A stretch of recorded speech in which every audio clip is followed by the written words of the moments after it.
Le message figurant sur cette bande s'intitule « Les aigles de Dieu » et il fut prêché le 4 mars 1960 à Tulsa, Oklahoma, États-Unis d'Amérique du Nord.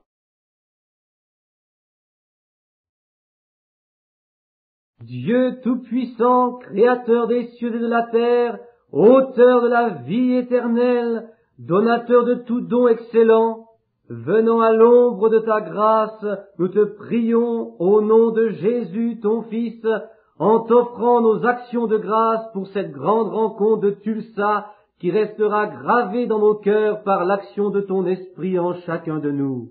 La bonne entente qui régnait était comme un attouchement du ciel et une expérience que nous n'oublierons jamais.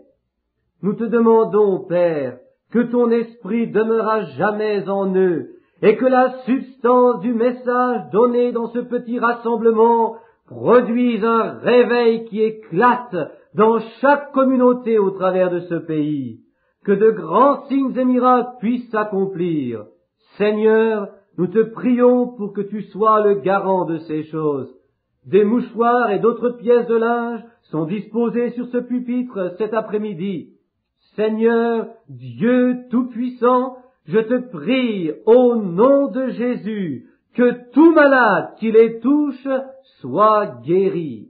Père, aie égard non seulement à ma prière, mais aussi à celle de tous les chrétiens composant ce grand auditoire cet après-midi. Nous te la présentons d'un commun accord pour tous ceux qui en ont besoin. Seigneur, nous te demandons ta bénédiction pour le déroulement de toute cette journée.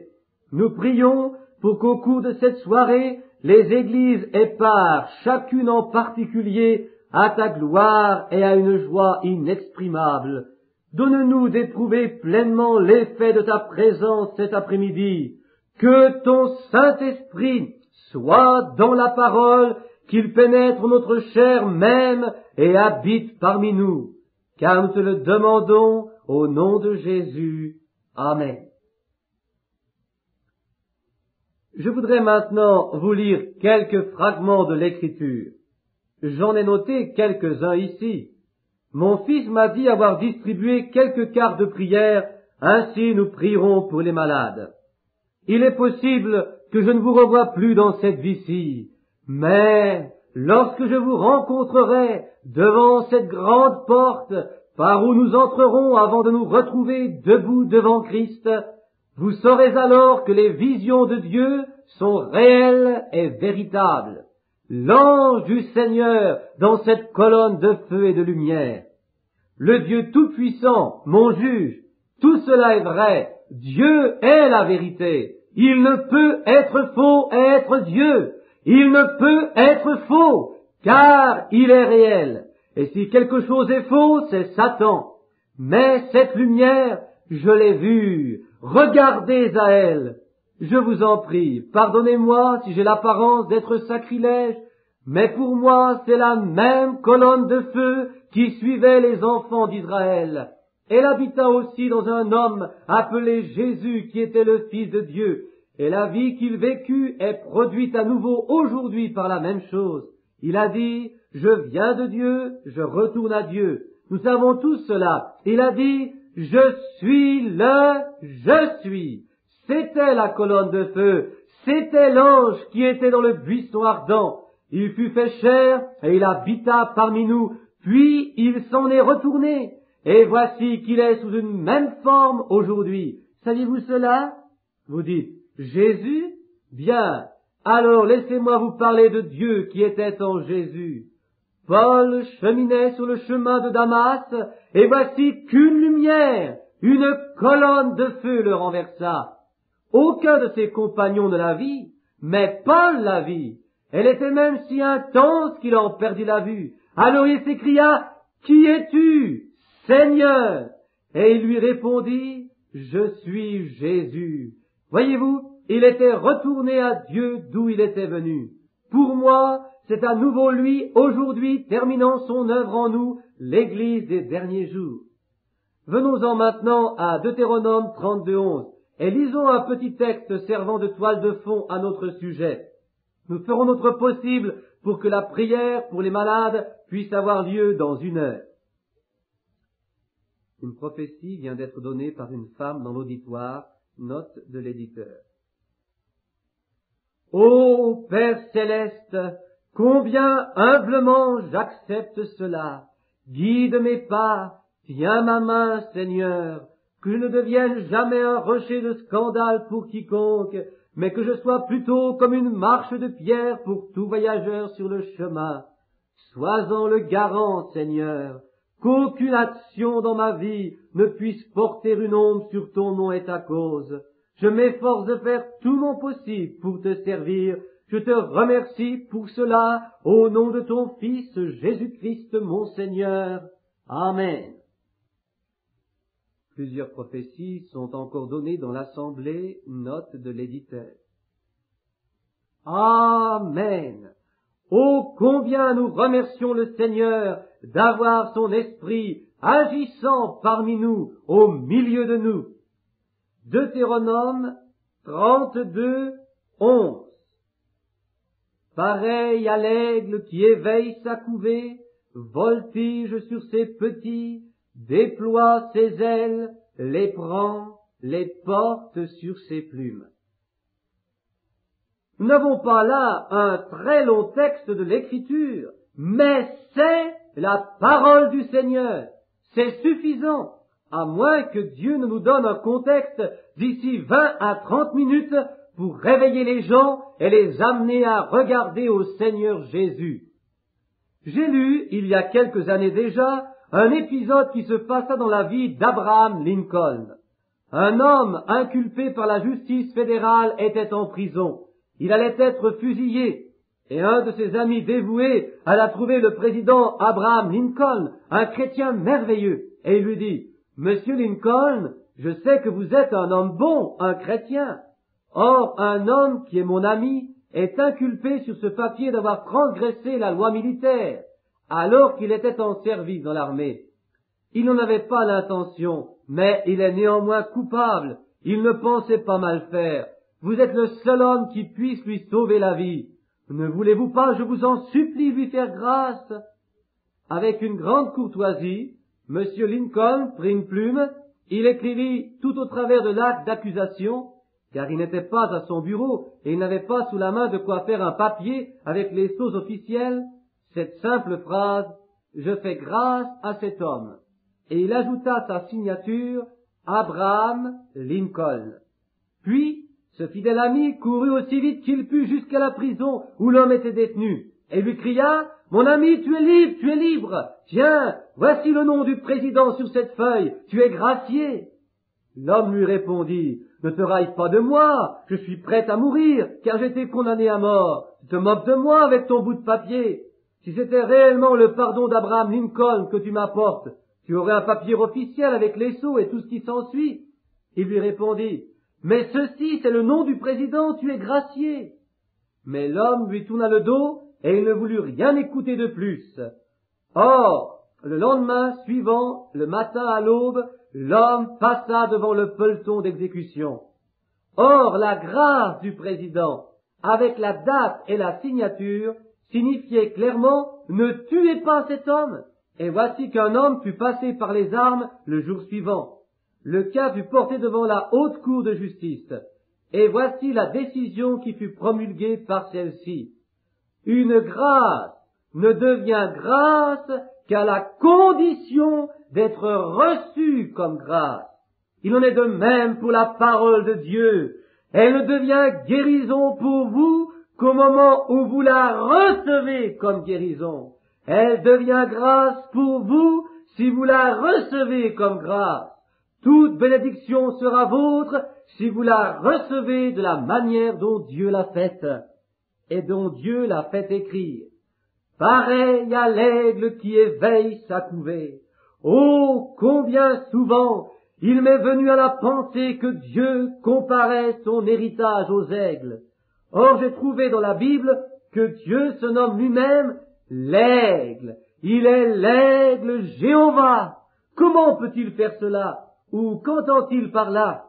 J'aime beaucoup la nature. Elle fut ma première Bible. Et si vous prenez garde aux faits qui se passent dans la nature, vous pouvez y trouver Dieu. Où que vous regardiez, vous pouvez voir Dieu. Si du moins vous l'avez accepté dans votre cœur et que vous êtes attentif à sa voix. Ainsi, lorsqu'on vient nous parler de réincarnation et de choses semblables, c'est de la folie, ça ne se peut pas. Nous trouvons au contraire qu'une plante meurt, qu'elle va dans le sol, puis la semence germe et elle vit à nouveau. C'est sa résurrection. Or, tout le christianisme est fondé sur la résurrection. Ainsi, nous pouvons voir cette vérité. Mort, ensevelissement, résurrection. Les étés, les hivers, cela tout ensemble se retrouve dans la nature. Et ma première Bible fut d'être attentif à la mort des arbres, de voir les pousses revenir au bout des branches, le vent souffler là-dessus et voir comment tout à nouveau était rétabli. J'ai vu comment la petite fleur mourait, puis vivait à nouveau, et quantité d'autres choses.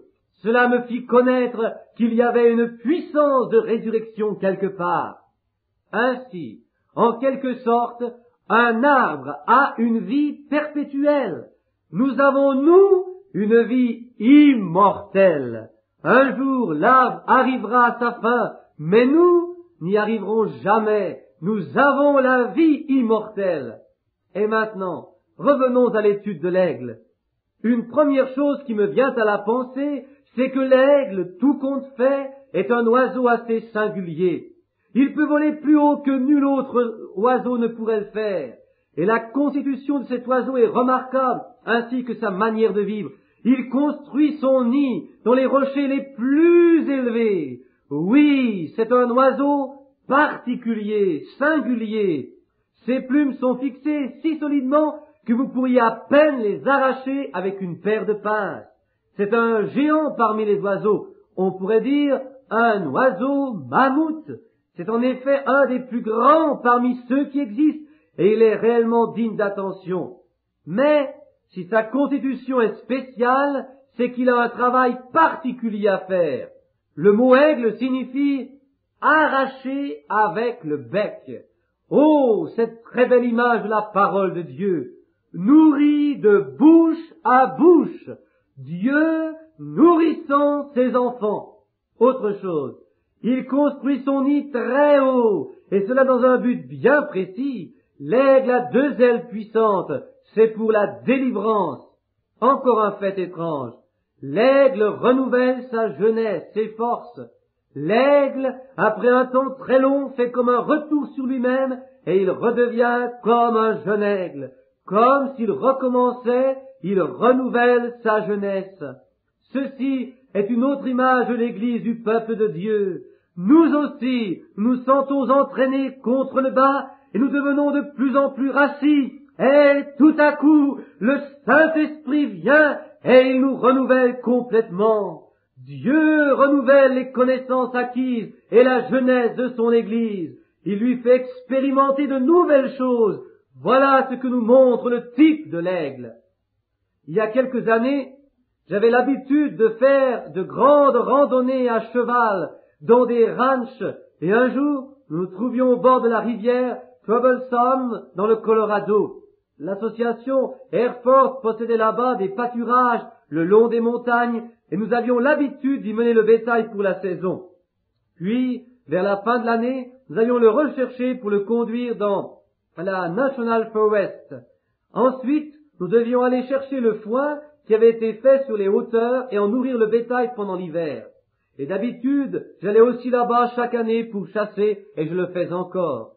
Ainsi, avec un de mes amis, nous y allâmes, alors que les gens de la ville en étaient déjà redescendus, et nous chassions les élans, les cerfs, les biches et les vieux élans qu'on entendait bramer ici et là. Et comme nous allions souvent assez loin et assez haut, nous étions obligés de camper sur place. Et le plus souvent, nous nous séparions en chemin. Mon ami prenait le versant est, tandis que je prenais l'autre côté de la montagne. Aussi étions-nous souvent plusieurs jours sans nous voir l'un et l'autre. Or, une année, nous nous y trouvions au mois d'octobre, lorsque la saison débute, et il n'avait pas encore neigé. En général, à cette époque, lorsqu'il neige sur le haut des montagnes, on peut avoir un très bel après-midi, mais la neige peut se remettre à tomber d'une heure à l'autre, à moins que ce ne soit la pluie, puis le soleil se montre à nouveau. Le temps est très capricieux, mais lorsque la neige est venue, les élans et les daims, ces grands animaux restés très à l'écart du bruit de la civilisation, ils descendent rapidement des montagnes dans la vallée. C'est aussi là que se rencontrent ceux qui vont chercher leur trophée de chasse. Cette année donc, je ne l'oublierai jamais. La neige n'était pas encore venue, et je m'étais acheminé sur les hauteurs. J'avais laissé mon cheval plusieurs miles en arrière, attaché de telle sorte qu'il ait suffisamment d'espace et autant de foin qu'il en voulait pour manger. Puis je m'enfonçais parmi les hautes futaies en observant ce qui se passait autour de moi. Et cet après-midi-là, une tempête balaya soudain le versant des montagnes, accompagnée du grondement du tonnerre et de la lueur des éclairs. Je m'abritais alors derrière un arbre pour attendre la fin de la tempête. Le vent semblait vouloir tout casser. Ainsi, je me tenais derrière cette futaie, et là debout, je me mis à réfléchir. Je pensais à Dieu, et combien il était merveilleux. La tempête cessa, et un vent froid se leva, l'eau suspendue aux branches vertes commença à geler, il se forma de petits glaçons, puis tout à coup, assez bas vers l'ouest, le soleil parut juste au travers de l'échancrure d'une montagne, semblable à l'œil de Dieu. Vous savez que Dieu est partout, si du moins vous vous attendez à lui. En ce moment même, il est là aussi, et si vous regardez autour de vous, vous le verrez. Ainsi, j'étais debout vers mon arbre, et après avoir considéré ce rayon de soleil, je levai mes mains, et je m'écriai, « Ô grand Dieu Jéhovah, ton œil a parcouru la terre d'un bout à l'autre. » Juste au même moment, j'entendis le bramement d'un élan mâle. Il avait sûrement dû être séparé du troupeau par l'orage, et c'est pourquoi il faisait entendre cette sorte de cri aigu, auquel il fut répondu depuis un autre endroit. Et plus haut, sur le côté de la montagne, un vieux loup gris commença d'émettre une série de hurlements, et un de ses compagnons lui répondit d'en bas. Puis, je regardais autour de moi, au travers de la vallée, et je vis un arc-en-ciel comme accroché d'une montagne à l'autre. Partout où je regardais, il y avait Dieu. Ma mère était une demi-indienne. Elle venait de la réserve des Indiens Cherokees, et sa mère tenait une pension en plein air. Il y a quelque chose dans les bois et le plein air que j'aime beaucoup, et ma conversion n'a jamais enlevé cela de moi. Aussi, lorsque j'entendis ce vieux loup hurler et son compagnon lui répondre, des larmes commencèrent à couler le long de mes joues, et j'entendais ce vieil élan lancer son appel au troupeau qui lui répondait. Puis, je regardais l'arc-en-ciel en me disant, voici que Dieu est aussi là. Il est l'alpha et l'oméga. Il est les couleurs mêmes de l'arc-en-ciel représentant l'alliance. Dieu est partout, si vous le recherchez tout autour de vous. J'étais si heureux que les mains levées, les larmes roulant le long de mes joues, je commençais à tourner autour de l'arbre sans m'arrêter. Je passais ainsi de précieux moments. Il n'y avait personne à 30 miles à la ronde, et je ne faisais que sauter de long en large, tout en poussant des cris aussi forts que je le pouvais. Honnêtement parlant, je vous avoue que si quelqu'un était passé par là, en me voyant, il aurait sûrement pensé à quelque échappé d'un asile de fous. Mais je n'y faisais pas attention, car je passais de merveilleux moments en adorant le Seigneur mon Dieu. Il m'était complètement indifférent de savoir ce qu'on aurait pu penser de moi. Donc je tournais encore autour de cet arbre, puis je m'arrêtais en écoutant ce loup, puis l'appel de l'élan, et je recommençais à tourner autour de l'arbre. Il me semble alors que quelque chose s'excitait autour de moi. C'était un petit écureuil d'épins, comme ceux de l'Oklahoma, c'est-à-dire une toute petite chose bruyante, longue comme ça. Il se prend pour le policeman des bois. Il mène grand tapage alors que rien ne le justifie. Il saute sur un moignon de branche et il commence à faire entendre son cri. Chat, chat, chat, aussi fort qu'il le peut. Et je pensais, tu n'as pas besoin de t'exciter pareillement, tu ne fais qu'adorer le Seigneur. Si cela ne te plaît pas, eh bien attends. Et je recommençais ma ronde autour de mon arbre en disant, n'est-ce pas merveilleux, ton Créateur, mon Dieu? Puis je remarquai que mon petit compagnon penchait sa petite tête de côté, et il semblait regarder quelque chose de plus lointain. Je vis alors que ce n'était pas moi qui l'avais excité, mais bien autre chose. Regardant également dans la même direction, je vis que l'ouragan avait amené un grand aigle dans les parages. Il avait été contraint de venir là par le vent, et probablement aussi pour trouver quelque chose à manger. Et comme il n'avait pas pu se maintenir au-dessus de l'ouragan, il avait dû venir trouver refuge dans les buissons. Et c'est cela qui excitait tellement le petit écureuil. Se prenant pour le surveillant du voisinage, par son cri étourdissant, tchat, tchat, tchat, il semblait avoir pour but de mettre cet aigle en pièces. Mais, naturellement, il n'était pas assez grand pour mettre quoi que ce soit en pièces. Il se tenait là, sa petite queue levée en panache, poussant son cri sans discontinuer. Je pensais alors, ne t'excite donc pas tellement, tu ne lui fais de toute façon aucun mal. Alors, le grand aigle sauta sur une grande branche et je pensais, ô Dieu, tu es dans le cri de ce loup, comme tu es dans l'appel de cette bête sauvage, tu es dans le rayon de soleil, tout comme dans l'arc-en-ciel. Pourquoi as-tu mis cet aigle devant mes yeux? Qu'a-t-il à faire là? Je ne peux pas te distinguer dans cet aigle. Et comme je considérais l'aigle, je vis ses grands yeux gris. Il ne prêtait aucune attention à l'écureuil, mais il me regardait. Et je remarquais ses grands yeux qui m'observaient. Je me dis alors, en effet, je peux voir Dieu dans cet aigle en ceci. Il n'est pas effrayé par quoi que ce soit, mais voyons pourtant si je peux le faire. Je m'adressais à lui. Dis donc, camarade, sais-tu que je pourrais te tuer? Tu sais, mon fusil est là, et je pourrais t'envoyer un coup de feu. Il ne fit que me regarder un peu plus, et je remarquai qu'il remuait juste un peu ses ailes. Alors je dis, je vois maintenant la raison pour laquelle tu n'es pas effrayé. C'est parce que Dieu t'a donné 2 ailes, et tu sais très bien que tu pourrais t'élever jusqu'à cette haute futaie là-bas, avant que j'aie pu même toucher mon fusil de ma main. Et je pensais, si on arrive à croire que des ailes sont un don de Dieu pour échapper au danger, à combien plus forte raison l'Église devrait-elle penser que l'Esprit, qui est un don de Dieu, le Saint-Esprit, au milieu de nous, peut nous emporter loin des choses étrangères à la volonté de Dieu.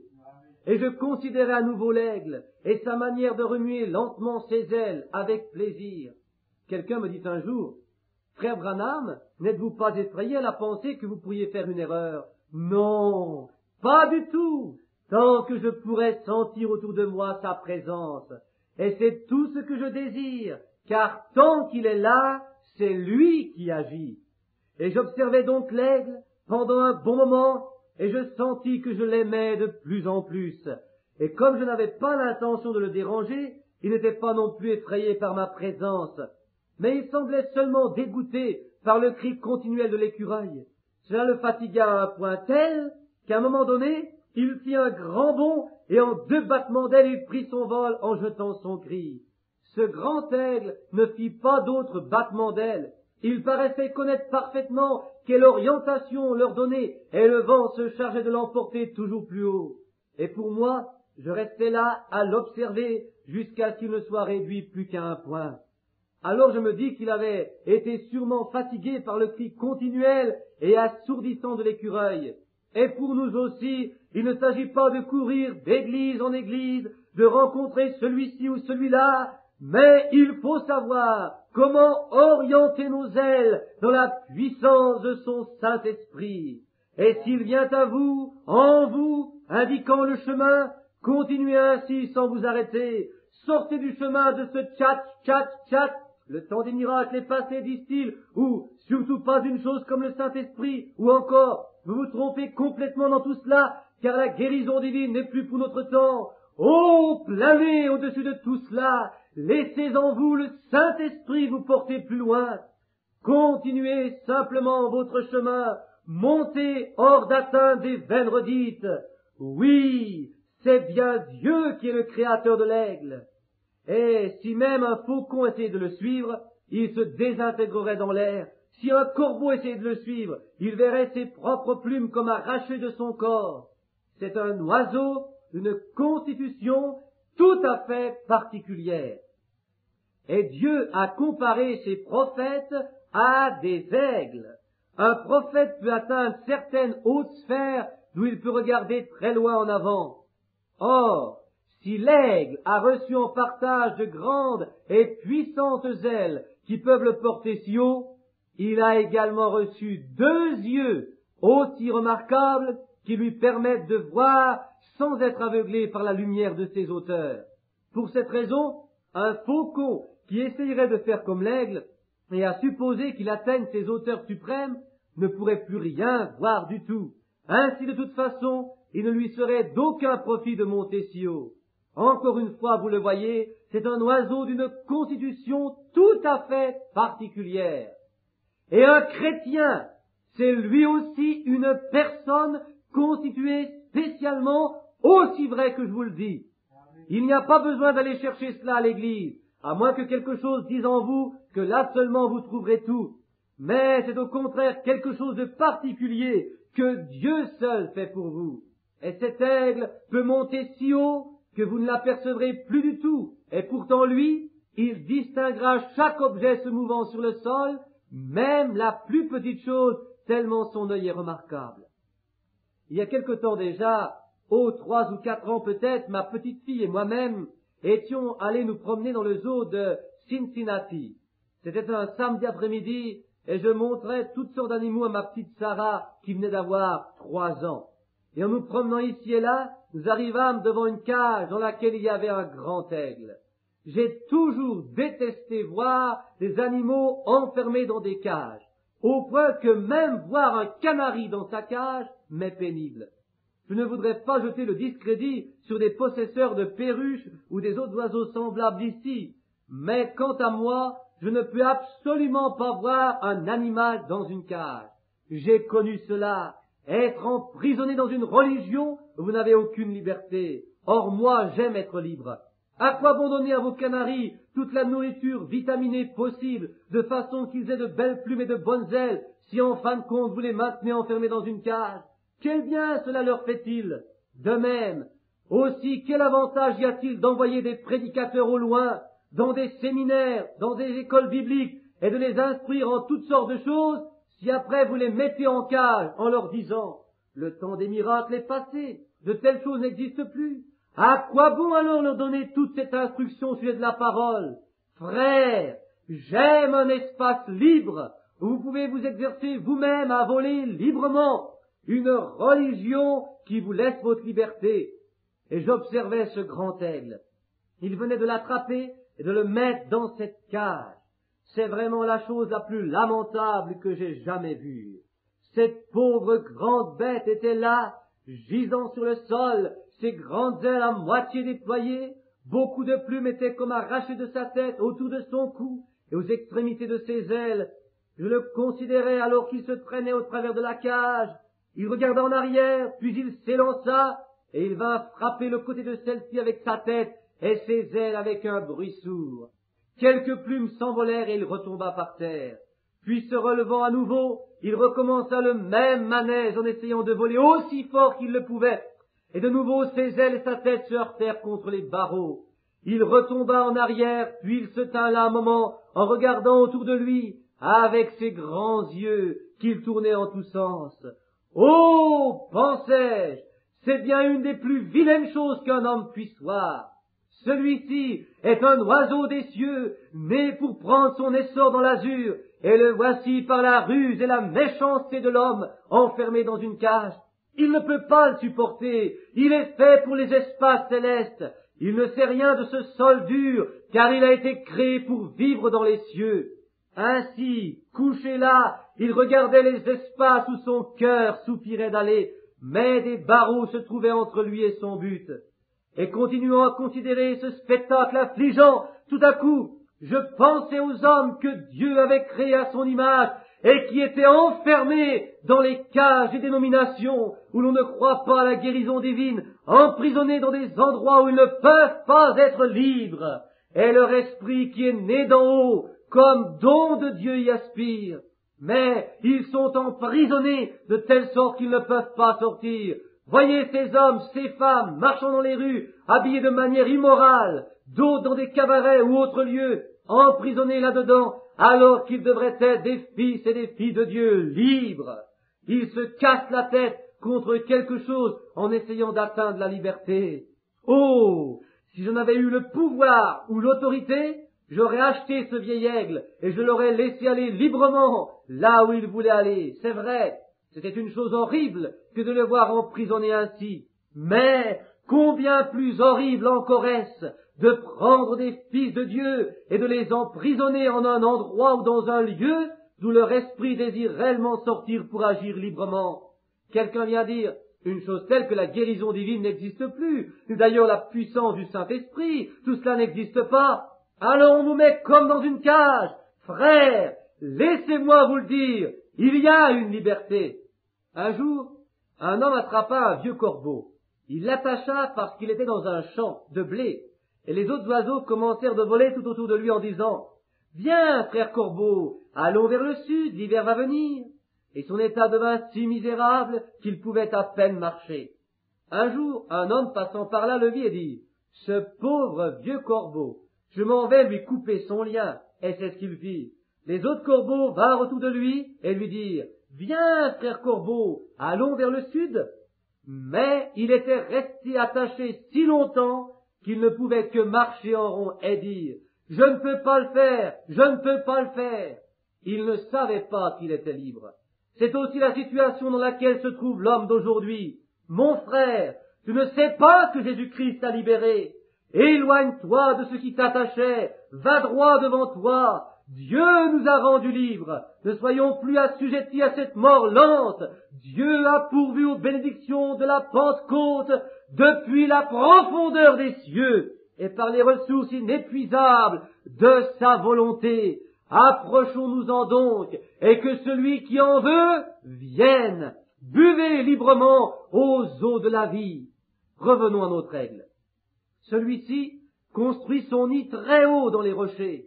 De même, l'Église de Christ, c'est l'Église qui est posée sur une montagne pour faire rayonner la lumière. Étant placée si haute, elle peut aussi avoir de hautes ambitions, s'attendre à quelque chose d'élevé. Elle sait que Dieu va lui réaliser quelque chose.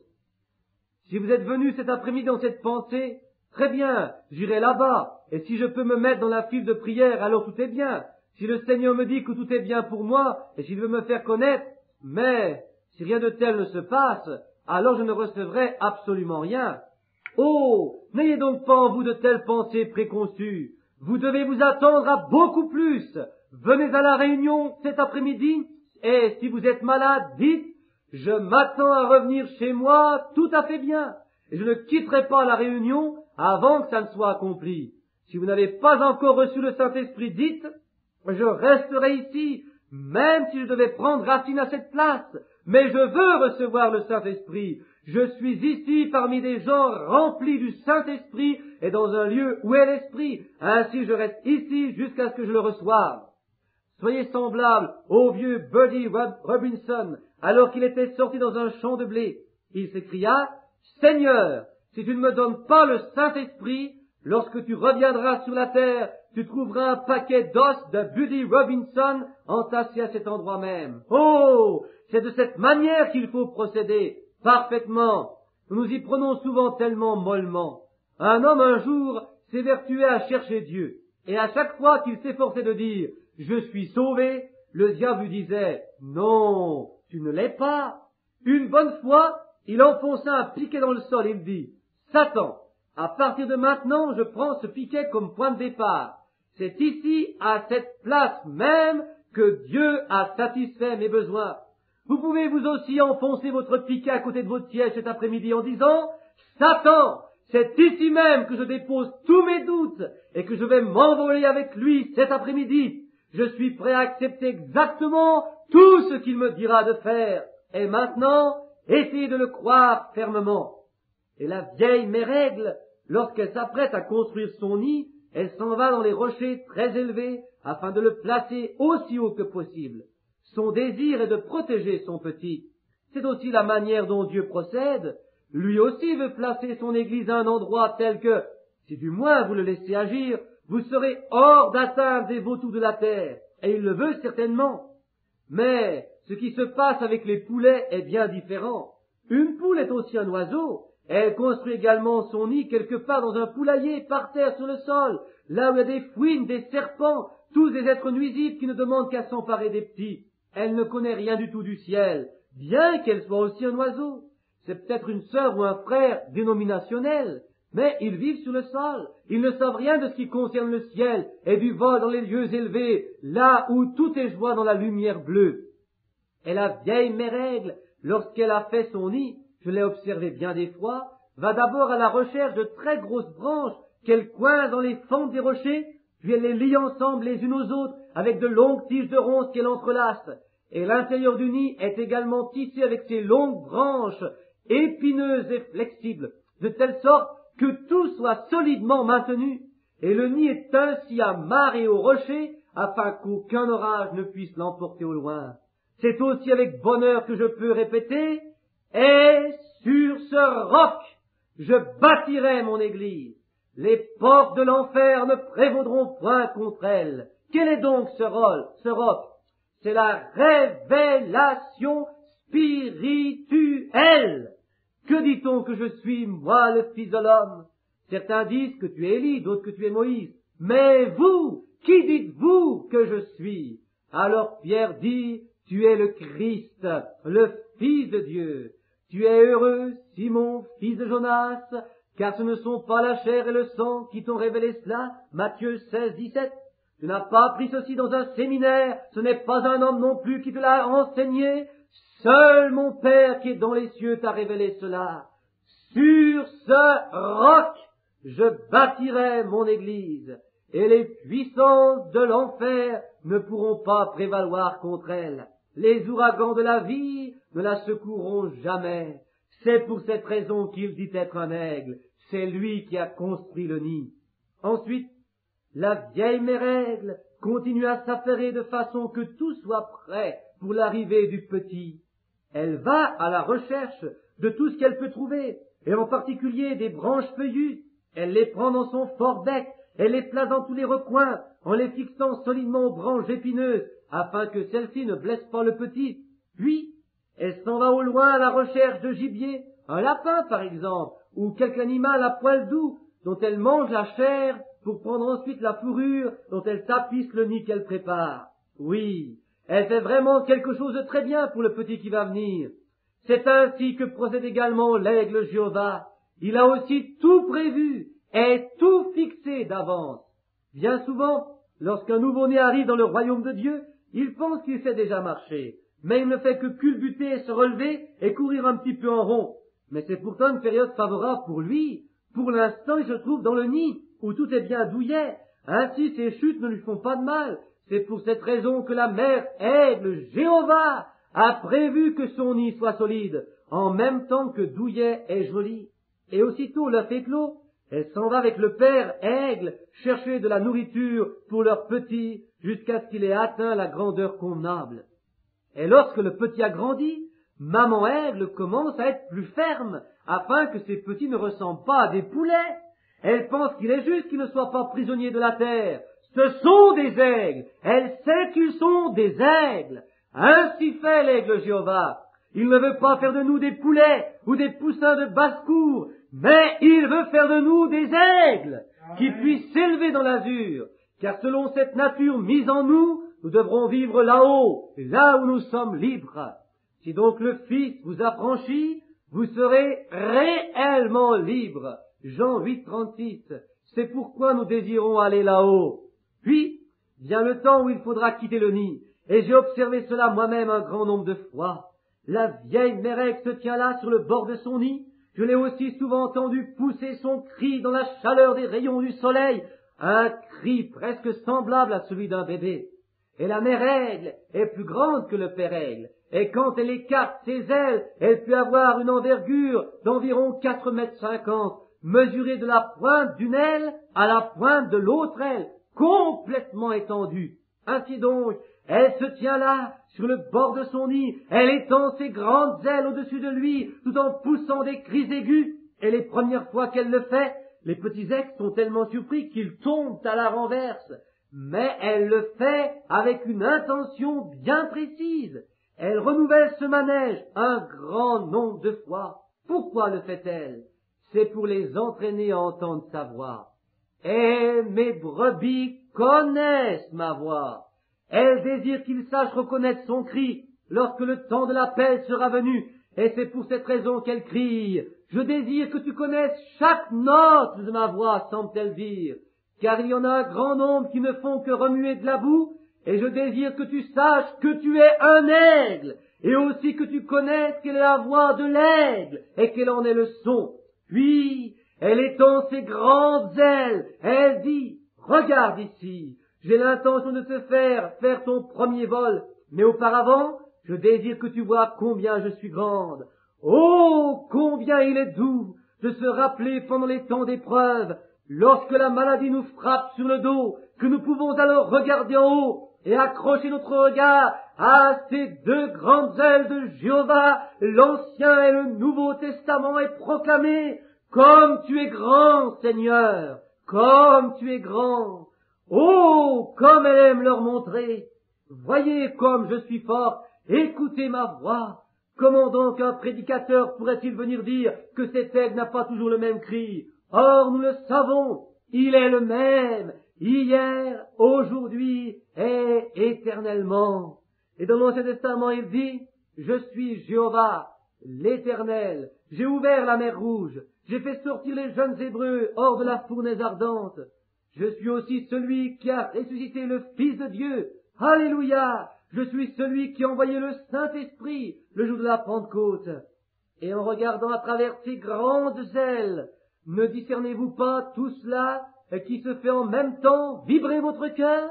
Les petits ailes disent, oh, nous croyons réellement en toi, tu es grand, tu es puissant.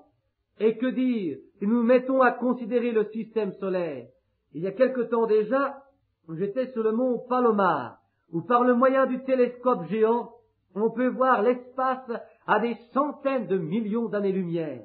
Pouvez-vous vous représenter combien cela fait de kilomètres quand on pense à la vitesse à laquelle la lumière voyage? Ici, nous voyons des espaces où il faut 120 millions d'années-lumière pour nous parvenir d'eux, et au-delà, il y a encore toujours des étoiles, des astres et des mondes. Comme tu es grand, comme tu es grand.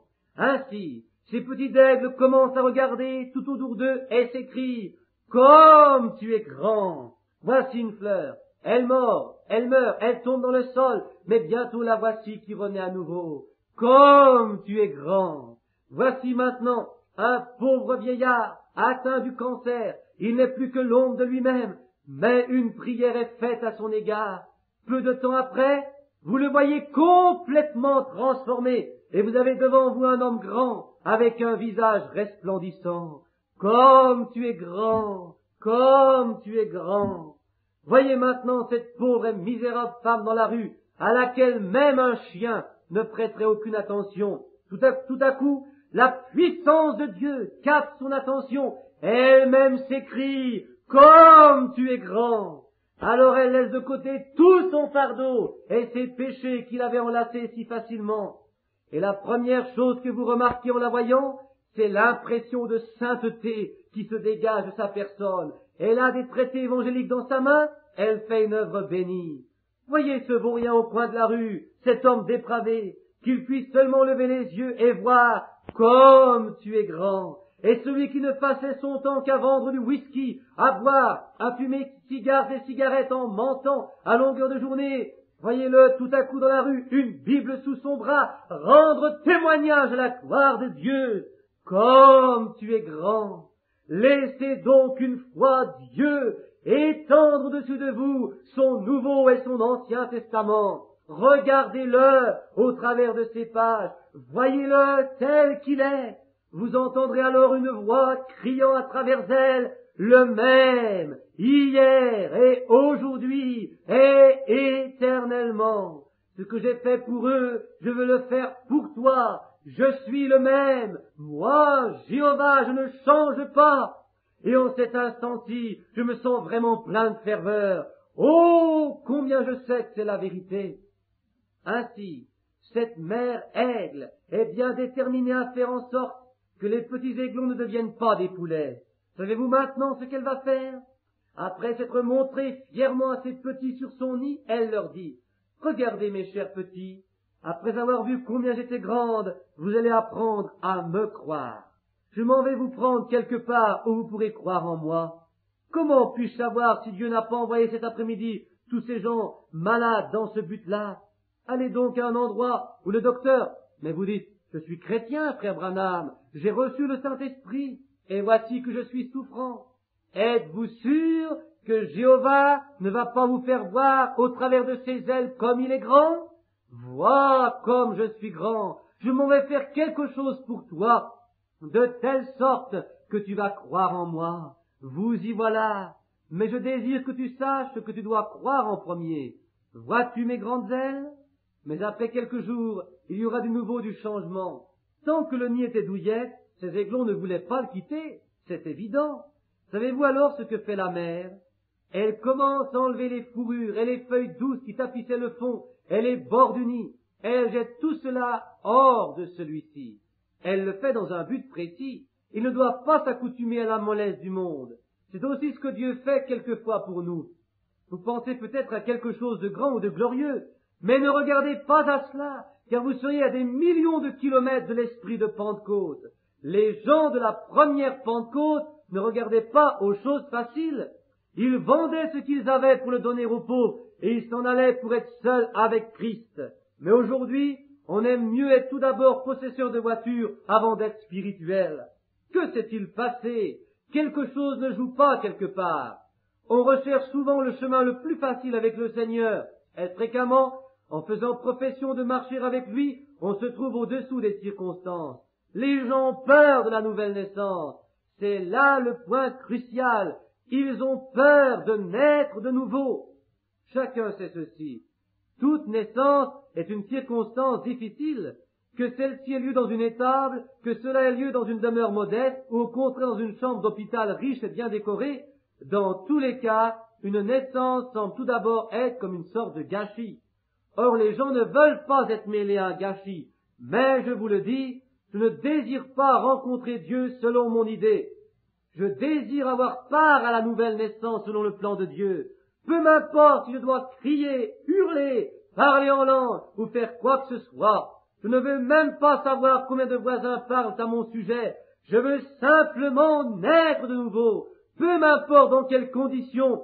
Et si je dois faire fi de toute réputation, de toute façon je n'en ai pas à défendre. Pour ma part, je n'avais rien de tel à laisser de côté, car je n'avais ni prestige, ni réputation, et je n'avais littéralement rien à moi lorsque j'ai commencé. Mais malgré tout, je ne m'inquiète de rien, je suis prêt à perdre toutes choses, et même à devenir un insensé pour la cause du royaume de Dieu. Que l'on m'appelle mômier ou spiritualiste, démon ou faiseur de transmission de pensée, je ne m'inquiète pas de ce qu'ils disent, je ne désire que Jésus.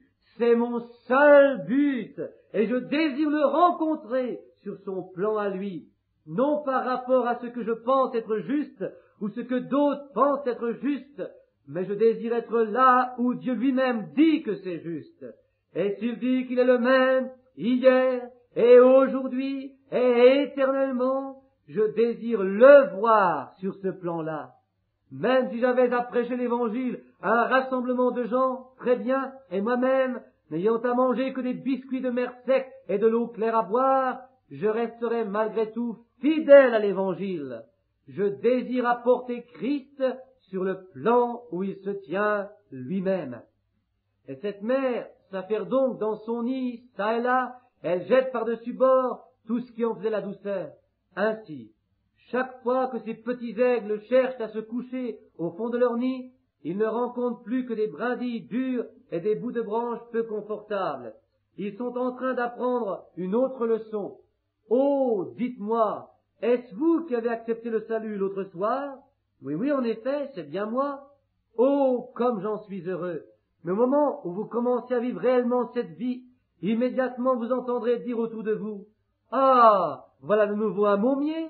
Oh, je vois bien à quel groupe vous vous rattachez, etc. » Ainsi, vous le voyez, Il vous laisse vous blesser quelque peu, car il ne désire pas que vous vous accoutumiez aux manières de ce monde. Tout comme cette mère-aigle, ne désirant pas avoir des aiglons élevés comme des poulets, elle désire au contraire les voir bientôt capables de sortir de ce nid. Peu importe en définitive qu'il soit sur un roc ou quelque endroit très bien en lui-même, elle a encore quelque chose de mieux en réserve pour eux. Dieu aussi a quelque chose de meilleur en vue pour l'Église. Ne vous contentez pas simplement de vous persuader vous-même, je suis quelqu'un de la Pentecôte. Un jour, quelqu'un m'a dit, frère Branham, c'était un homme d'un certain âge, de l'Arkansas, qui avait été guéri. Auparavant, il vendait des crayons et des porte-plumes dans les rues des années durant, et voici l'autre jour, on le vit se promener de long en large avec ses béquilles qui lui étaient devenues inutiles, et avec un grand écriteau où il était écrit « Je n'en ai plus besoin depuis que j'ai rencontré Jésus ». Et cet homme vint donc un soir à la réunion, et là, dans l'auditorium Robinson à Little Rock, il m'interrompit alors que j'étais en train de prêcher. « Pardon, juste une minute, frère Branham. Vous savez que lorsque vous prêchez, il était de la secte des Nazaréens. Vous prêchez tout à fait comme un Nazaréen, et pourtant, j'ai remarqué que la plupart des gens qui sont ici sont des pentecôtistes. Or voici que quelqu'un me dit que vous êtes baptiste. Alors je ne comprends plus. Oh, lui répondis-je, c'est bien facile. Je suis un pentecôtiste nazaréen baptiste. Oui, c'est exactement cela, parfaitement. Oh, frère, je voudrais maintenant vous parler de ces marques faites au fer rouge que porte le bétail dans les ranchs. Lorsque nous avions conduit le bétail sur la montagne, j'avais ensuite l'habitude de m'asseoir sur une vieille selle en corne et j'observais le garde forestier qui surveillait l'arrivée des troupeaux. Nos bêtes étaient marquées avec un signe à 3 branches et celle de Grimes l'était avec un signe en forme de T. Beaucoup de bêtes avec différentes sortes de marques passèrent. Le garde ne faisait pas tellement attention à la forme de la marque, mais bien plutôt à ce que les bêtes aient effectivement cette marque de sang sur leur peau. C'est aussi ce à quoi Dieu regarde. Il veille à la marque du sang, mais ne prête pas tellement attention au genre de marque que vous portez. Pourquoi? Rien ne pouvait entrer dans ce pâturage, sauf les bêtes reconnues comme pur sang, ce qui était attesté par leur marque. Et ils ne pourront franchir les portes des cieux que ceux nés de nouveau par le sang de Jésus-Christ. Je ne me préoccupe pas de ce que vous faites, de votre capacité intellectuelle, si vous êtes un bon prédicateur ou un bon membre d'église, car à moins que vous ne soyez nés par le sang de Jésus-Christ, avec une marque de sang sur vous, vous n'entrerez jamais. C'est la seule chose à avoir, mais elle est indispensable. Quand je verrai le sang, je passerai par-dessus. C'est tout. Il ne vous laissera entrer que si la marque du sang est en ordre. Dieu prendra garde à ce que le sang de son propre Fils soit sur son Église. Ainsi, la vieille mère-aigle est vigilante envers ses petits aigles, et pourtant, ils ne peuvent même plus se reposer. Partout il n'y a que des épines, plus que des épines, et encore des épines. Mais il y a encore une autre chose qui doit être faite avec cette église de Pentecôte dans ce nid-là, afin qu'ils ne se sentent pas comme liés au nid. Une fois encore, ce n'est pas pour le plaisir de jeter la pierre contre les organisations, et je voudrais que vous le compreniez bien, mais j'essaye simplement de dire, faites en sorte que ce ne soit pas un lieu qui vous arrête dans votre marche. Vous êtes braves, et en un sens, j'aime bien les organisations, et je suis de cœur avec elles. Oui, parfaitement, car c'est dans leur milieu que je suis né moi aussi. Seulement, ne vous arrêtez pas à cela, ne vous laissez pas entraver par une organisation. Continuez simplement avec Dieu jusqu'au point où vous pourrez faire votre premier vol. Savez-vous quelle prochaine chose a décidé la vieille mère-aigle avant de faire une petite expérience à ses enfants? Alors qu'ils pensaient se rattacher à une église ou à quelque chose de bien, voilà que cela commence à accrocher. Quelque chose ne va pas. La vieille mère-aigle s'est plantée sur le bord de son nid, et considérant ces jeunes depuis là-haut, elle constate qu'ils ont une quantité de leurs toutes premières plumes, celles du premier âge, qui tombent et qui sont mêlées aux autres. Elle sait que si elle prend ces petits avec elle dans les airs avec ses plumes folles, ils se briseront la nuque. Et moi je vous dis que si l'église de la Pentecôte ne reçoit pas un bon coup de balayage, ses membres risquent également de se casser le cou, eux aussi. Souvenez-vous bien de cela. Il y a beaucoup trop de ces plumes folles, d'où proviennent bien des ennuis. Savez-vous ce qu'elle fait? Elle se place sur un point élevé du nid, elle commence à battre vigoureusement de l'air avec ses deux grandes ailes, ce qui fait un peu le même effet que si vous vous trouviez derrière un avion à réaction avant son décollage. Et par ce violent courant d'air, toutes ces plumes folles sont vigoureusement chassées du plumage des jeunes aiglons. Je vous le répète encore, l'Église a un urgent besoin aujourd'hui que le nid soit secoué par un vent puissant et qui emporte toutes les choses du monde hors de l'Église de la Pentecôte, afin que le vol individuel puisse avoir lieu. Nous avons besoin d'un autre évangile, celui du bon vieux temps, du Saint-Esprit, d'un réveil venant de Dieu et envoyé par lui. C'est parfaitement exact. Nous n'avons pas besoin d'un nouveau président, nous en avons déjà eu un, et présentant bien. Nous n'avons pas davantage besoin de nouveaux maires dans nos cités. Ce qu'il nous faut, ce sont des ministres de l'Évangile, capables d'apporter un message à l'Église et de la ramener à nouveau à la vraie Pentecôte, de la ramener tout à nouveau à l'expérience de cet aigle. Voilà ce dont l'Église a besoin. Vous ne désirez pourtant pas être des poulets, vous êtes des aigles, vous devez prendre une nourriture d'aigle. Ainsi, elle se tient là, s'efforçant d'éloigner absolument toutes ces vieilles petites plumes de bébé de leur corps, avant qu'ils puissent prendre leur vrai premier vol. Seulement après, elle se lève, elle commence à lancer des cris, s'apprêtant à leur faire accomplir leur première expérience. Elle étend ses larges ailes de 14 pieds vers le fond du nid, et alors ces petits aiglons s'accrochent à ses plumes. Ils montent sur son dos, et par son cri, elle leur parlait. Ils ont entendu, ils ont compris sa voix, ils ont aussi appris à avoir confiance en elle. Attention, enfants, je m'en vais maintenant vous donner votre premier vol individuel. Et chacun d'eux est donc monté, a pris sa place, et par ses petites pattes s'accroche vigoureusement aux fortes plumes de son corps. Ils s'y accrochent d'ailleurs même avec leur bec de toute leur force, et ces plumes sont fixées si solidement à son corps que nul ne peut les en arracher. Aussi, les petits ne risquent rien. Et la vieille mère donne ensuite quelques coups d'aile. Elle s'envole du rocher. Elle s'en va, s'aiglant loin dans la profondeur de l'azur, toujours plus haut. Les petits sont maintenant dans une situation qu'ils n'avaient encore jamais connue.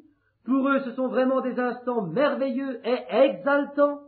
Cependant, quelle chose inattendue va-t-elle faire maintenant?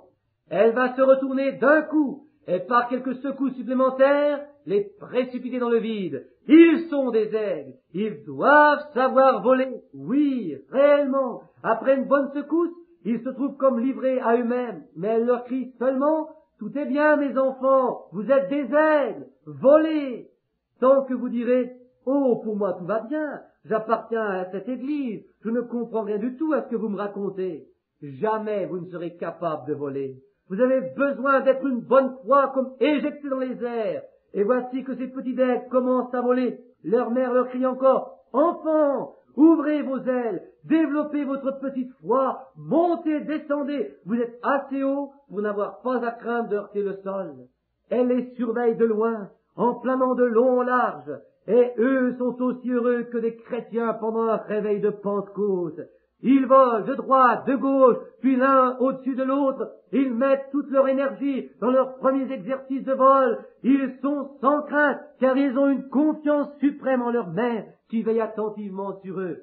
Et si l'un de ces petits aigles perd son assurance, se trouve en détresse, elle s'élance juste au-dessous de lui, le rattrape, le replaçant sur son dos, elle le porte comme tout à nouveau dans la grâce. En fait, il ne s'agit pas ici d'un enseignement baptiste, mais c'est la Bible qui dit cela. Elle le ramène donc en haut, puis se retournant encore une fois, elle lui communique un nouveau départ. Amen! Ces aigles ont une grande confiance en leur mère, une confiance suprême, car ils savent qu'elle est prête à les aider et à les ramener à nouveau en haut.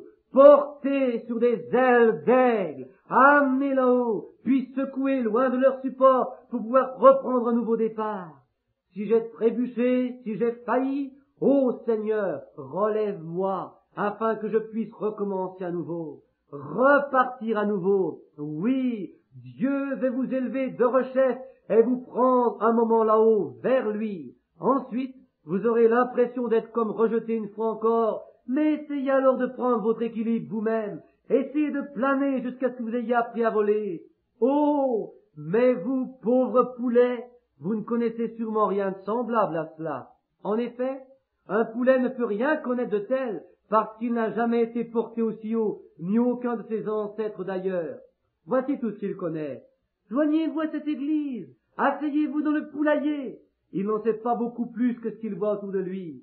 Un jour, un homme décida de faire couver une poule, mais il estimait qu'il n'y avait pas assez d'œufs sous elle. Au cours d'une de ses promenades, il avait trouvé un nid d'aigle, et en y pénétrant pendant l'absence de la mère, il en prit un œuf.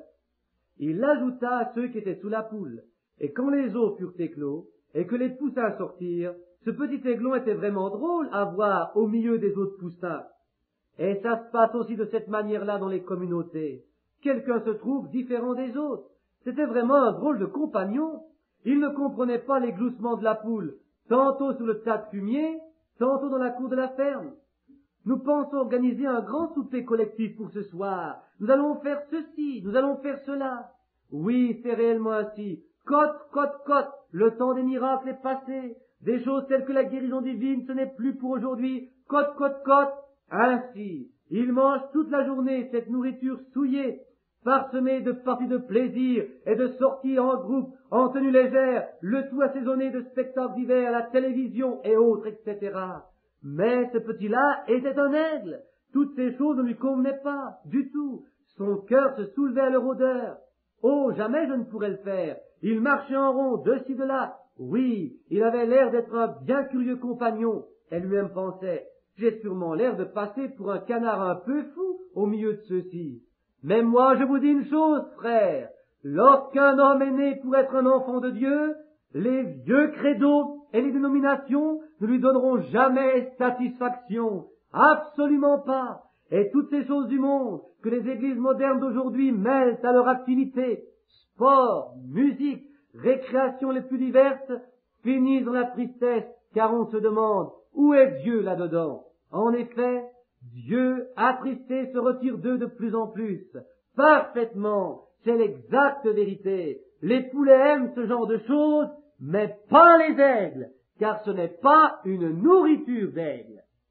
Et pour notre jeune compagnon, les jours se succédaient, tous pareils. Chacun regardait autour de lui, la mère poule grattait de ci, de là. Sitôt une chose déterrée, les voilà qui se précipitaient tous dessus. Oh, très bien, viens avec nous, joins-toi à nous. Mais lui, il est une personne séparée. Oui, parfaitement. Toute cette nourriture dégoûtante ne lui dit vraiment plus rien du tout. Elle n'a pour lui aucune saveur, ni même une odeur agréable. Et dans cette atmosphère qu'il sent autour de lui, il ne se sent pas à l'aise. Il l'aime de moins en moins. Or, voici qu'apparut un jour la vieille Mérègle, qui était toujours à la recherche. Elle avait bien remarqué un jour qu'on lui avait volé un de ses œufs. Elle volait au-dessus du poulailler, regardant là-dedans. Voyant l'un de ses petits, elle jeta son cri en s'exclamant « Eh, mon enfant, tu n'es pas un poussin, tu es à moi !» Aussi, lorsqu'il entendit cette voix-là, il regarda en haut. Voici enfin un son agréable à son oreille, car sa nature était celle d'un aigle. Sa nature. Jésus-Christ le même, hier et aujourd'hui et éternellement. N'aimez pas le monde, ni les choses qui sont dans le monde, car si vous le faites, l'amour de Dieu n'est point en vous. Amen, répondit-il. Voilà qui sonne très bien. Quand je reviendrai, mon bien-aimé, tu pourras t'élancer. La seule chose que tu as à faire, c'est d'ouvrir tes petites ailes de froid, et cela suffira pour t'entraîner. Mais comment pourrais-je sortir d'ici? Ouvre simplement tes ailes, c'est tout ce qu'il faut. Fais simplement agir ta foi, et lance-toi simplement dehors, et attends-toi à pouvoir voler, parce que tu es un aigle dès le commencement. Ouvre tes ailes. Elle tournait donc en volant au-dessus de la cour. Tu as bien l'air d'un des miens, lors même que tu te trouves là, lui dit-elle encore. Alors le jeune aiglon sauta sur ses pattes, en se balançant 4 ou 5 fois, d'avant en arrière tout en battant des ailes, Puis tout à coup, ses pieds quittèrent le sol. Mais voilà que le petit aigle, au lieu de poursuivre son vol, se posa sur le sommet d'un toit au milieu d'un poulailler, comme s'il voulait considérer une fois encore cette grande dénomination. Alors, la mère aigle fit à nouveau un vol circulaire, et le voyant encore tout éclaboussé de la boue du poulailler, d'autres parts ailleurs ont sur eux également les éclaboussures du monde, dans leur aspect extérieur, les cheveux, les habits ou le visage, etc., lui dit, « Mon cher, tu ressembles plus à un busard de Pentecôte qu'à un aigle de Pentecôte. Il faudra que tu te nettoies un peu mieux que ça, si tu veux que je puisse m'approcher de toi. » Tout cela est exact. Je ne voudrais pas vous bousculer dans vos sentiments, mais j'aimerais pourtant essayer de tailler et d'arracher quelque chose de vous. Laissez-moi vous le dire, frères, ce dont une église de Pentecôte a besoin, c'est d'une purification complète qui puisse se propager depuis la chair jusqu'au dernier banc. C'est pourtant vrai, car nous laissons souvent de côté ce qui est le plus important. Il n'est pas étonnant que nous ne puissions pas avoir de réveil, alors que nous mangeons de la nourriture bonne pour les vautours, demeurant chez nous le soir, à regarder notre émission favorite à la télévision, au lieu de nous joindre à ceux qui se réunissent pour prier selon le Seigneur. Encore une fois, et au risque de me répéter, je persiste à soutenir, tant que les femmes continueront à porter ces vêtements-là, et que les hommes ne renonceront pas à leur partie de plaisir où ils boivent ensemble, en faisant des plaisanteries douteuses et d'autres choses semblables, Dieu ne se manifestera jamais au milieu de gens ayant un tel état d'esprit. Vous pouvez faire partie de la plus grande église qu'il y ait dans ce pays, et avoir à votre disposition le plus d'argent possible. Tout cela n'a pas d'importance. Vous pouvez également essayer de vous associer avec ce que l'on nomme des gens d'un certain niveau intellectuel, porter des habits d'un genre plus distingué. Mais frères, ce que Dieu désire, ce sont un cœur et des mains pures. Il désire également une église purifiée, car alors seulement il peut se montrer tel qu'il est. Et lorsque Dieu étend ses grandes ailes et qu'il montre par sa puissance qu'il est le même, hier et aujourd'hui et éternellement, alors les aigles de sa propre race diront aussi, oui Seigneur, c'est aussi ce que je désire, je combats pour cela, je veux y arriver. Certainement, il est le même, hier et aujourd'hui et éternellement. Une fois encore, ce dont l'Église de Pentecôte a besoin, c'est d'être complètement purifiée. Si vous aimez le monde ou les choses qui sont dans le monde, l'amour de Dieu n'est point en vous. Je le sais, frère, certains sont malades d'entendre cela, et peut-être en est-il de même pour vous. Je me rappelle encore très bien, alors que nous étions tout petits, nous habitions dans le sud, et ma mère nous préparait tous les samedis soirs un bain dans une vieille et grande bassine en bois de cèdre. Après y avoir versé de l'eau, elle nous appelait les uns après les autres pour nous donner notre bain. Comme j'étais le dernier des 10 et que nous étions pauvres, la même eau servait pour tous. On la réchauffait juste de temps en temps un petit peu. Et comme nous étions très pauvres, au lieu d'avoir des galettes avec des morceaux de lard dessus, nous devions nous contenter d'une sorte de pain fait avec de la farine pétrie, avec de la graisse bon marché. Avec cela, nous avions comme légumes des pois noirâtres, des navets de couleur verte et du pain noir. Et quand nous avions des troupes d'une sorte ou d'une autre, chaque samedi soir, notre mère nous donnait, en outre, une bonne ration d'huile de castor. Maintenant encore, lorsque je sens une telle odeur, je ne peux pas y tenir. Et comme je m'approchais, en me pinçant le nez, je disais, « Maman, ne me la donne pas, non, je ne peux vraiment pas la supporter. » Elle me répondait, bien à sa façon, « Mon fils, si cela ne te rend pas malade, cela ne te fera aucun bien. » C'est aussi la manière dont je dois prêcher cette parole. Elle semble d'abord vous faire plus de mal que de bien, mais elle s'apprête à faire bien fonctionner votre appareil gastronomique spirituel. Sinon cela ne vous fera aucun bien. C'est exact, car la parole vous rend libre, réellement libre. Le croyez-vous? L'Église a besoin d'un réveil du Saint-Esprit. Il y a un urgent besoin que la maison soit nettoyée. Or, ceux-là sont des aigles. Ne les nourrissez pas avec la nourriture bonne pour des poulets. Il faut qu'ils sortent, qu'ils aillent là où ils peuvent voler, sinon ils mourront, c'est tout. Et Dieu veillera sur son héritage. Il n'est jamais trop éloigné, mais suffisamment proche pour vous élever plus haut. Croyez-vous cela? Inclinons maintenant nos têtes pour un moment de prière. Combien d'entre vous voudraient réfléchir en cet instant et dire, Seigneur, aie pitié de moi, donne-moi des pensées, des désirs dignes d'un aigle, donne-moi la vie de l'aigle, laisse-moi voler dans l'air bleu là-haut, Seigneur, là où toutes choses sont possibles pour celui qui croit. Suscite la foi en moi, et que mes ailes puissent croître ainsi que les muscles qui les font se mouvoir, jusqu'à ce que je puisse réellement voir Jésus. Oh, que Dieu vous bénisse. Ô Père céleste, le message peut avoir un caractère critique. Tu le sais, je ne cherchais pas cela, mais j'ai voulu faire connaître à ces gens ce que tu essayes de faire, je le crois, pour secouer l'Église, ce grand héritage des tiens, cette grande Église de la Pentecôte. Mais aussi grande qu'elle soit, je sais que tu as répandu tes dons tout autour d'elle, avec toutes sortes de signes et de miracles, mais pourtant ils restent assis en arrière, ayant l'air d'être parfois comme des poulets. Ô Seigneur, fais-leur voir qu'ils sont des aigles, qu'ils peuvent voler, qu'ils ont à faire agir leur foi et à s'envoler loin de tout cela, de toutes ces vieilles redites telles que ça ne peut plus se produire ainsi actuellement, il n'y a rien du tout là-dedans. Ô Dieu, bénis, je te prie, chaque personne qui se trouve ici cet après-midi, et fais que chacun se trouve comme étroitement protégé sous les ailes de Jéhovah. Accorde-le-moi, Père, je te le demande au nom de ton Fils Jésus. Amen.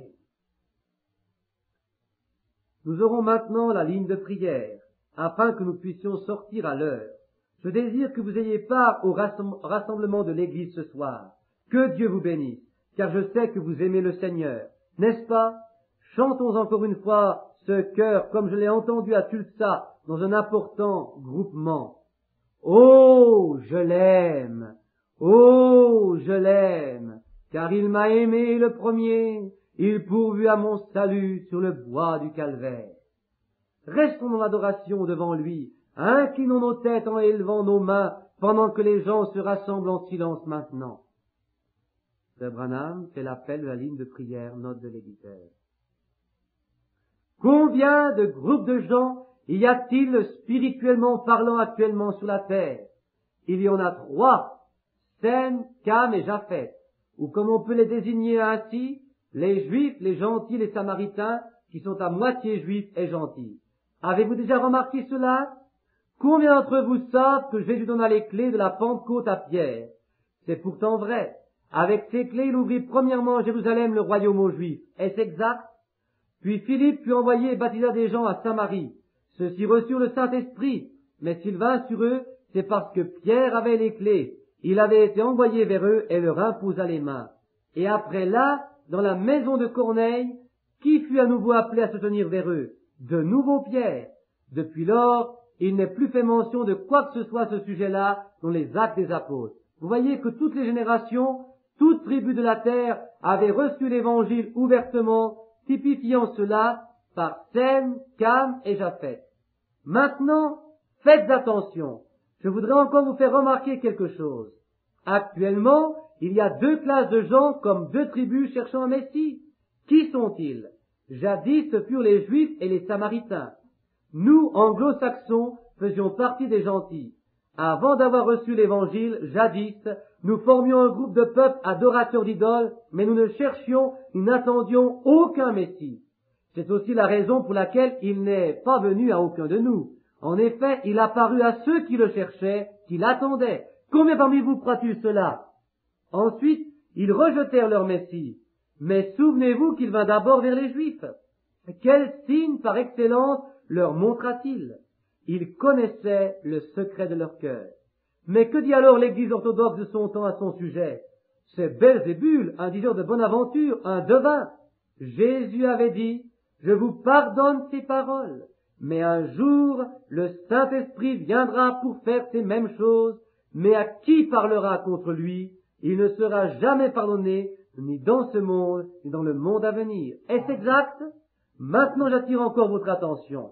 Il accomplit ce signe devant les Juifs et également devant les Samaritains, mais il ne l'accomplit jamais devant les gentils. Vous ne trouverez nulle part mention d'un seul cas semblable, absolument pas.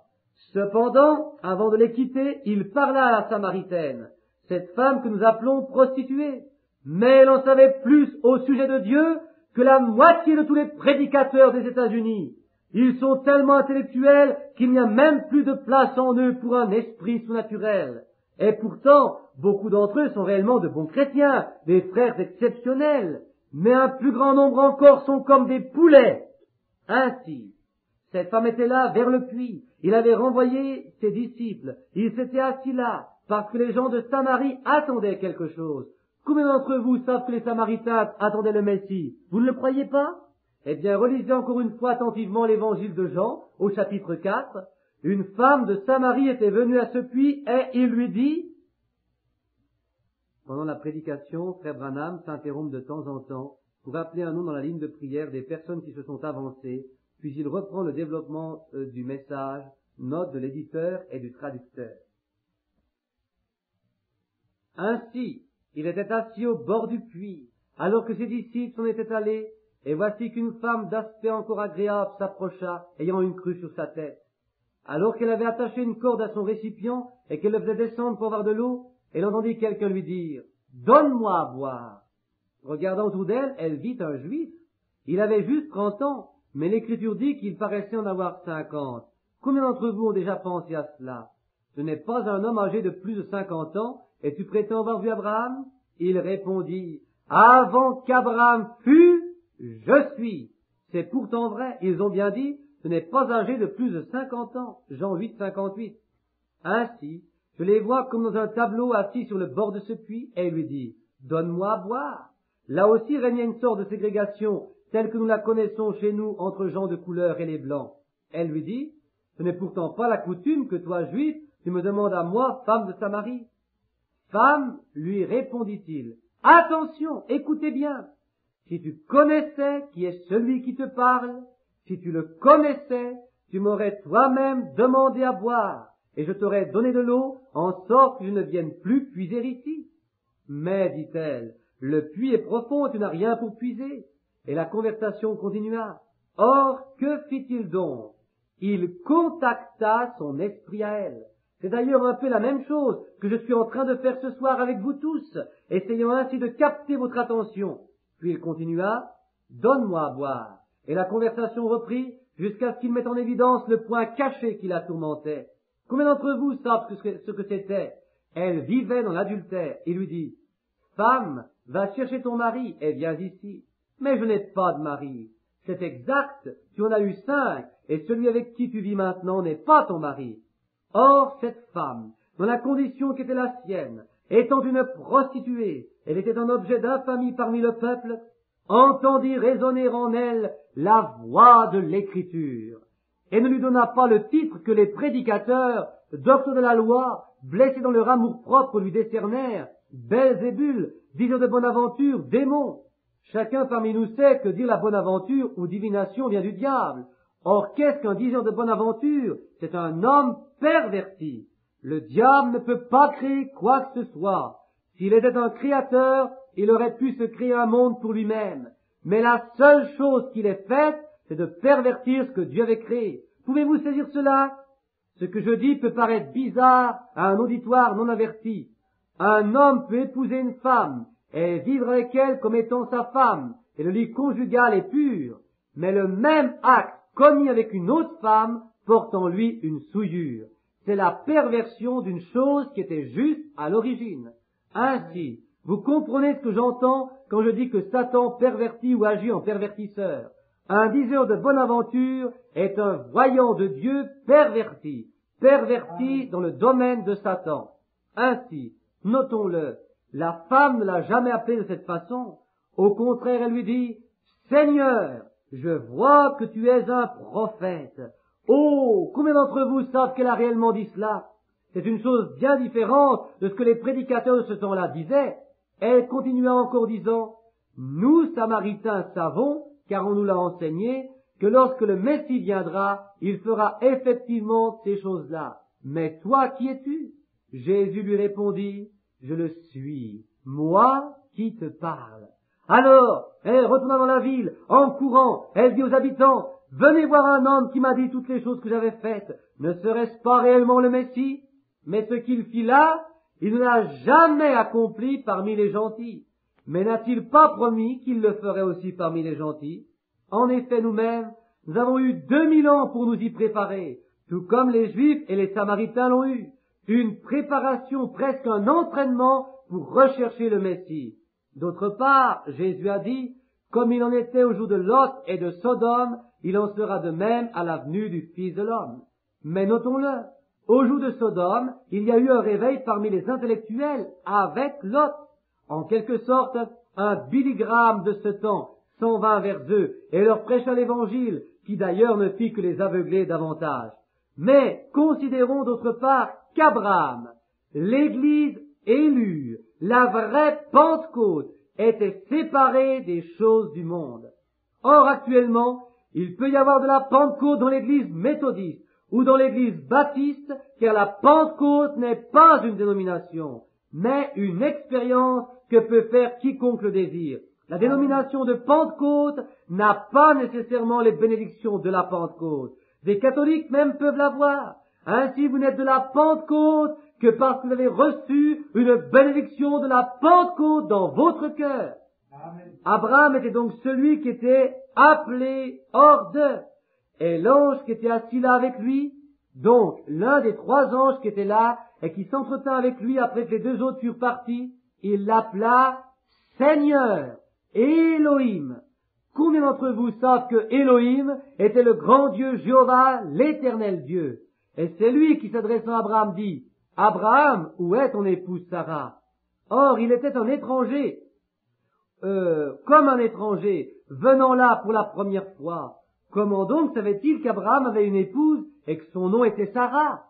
Abraham lui répondit, nous dit la Bible, qu'elle était dans la tente derrière lui. Il reprit, Abraham, je viens te faire visite pendant cette période de ta vie. Je t'avais promis que tu aurais ce fils, et voici venu le temps où tu vas le recevoir.